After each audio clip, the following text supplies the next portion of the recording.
Lunedì 11 luglio, San Benedetto, è il 192esimo giorno dall'inizio dell'anno, ne mancano 173 al termine. Il sole sorge alle 5.33 e tramonta alle 20.59. La luna sorge alle 19.08 e tramonta alle 2.34.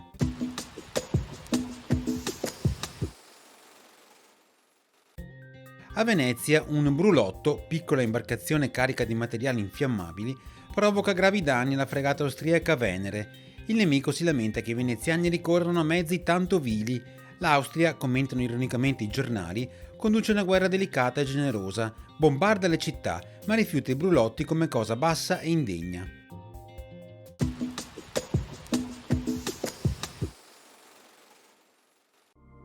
Le previsioni per domani: cielo sereno poco nuvoloso, salvo maggiori addensamenti sulle zone montane nelle ore pomeridiane, temperature minime senza notevoli variazioni, massime in aumento.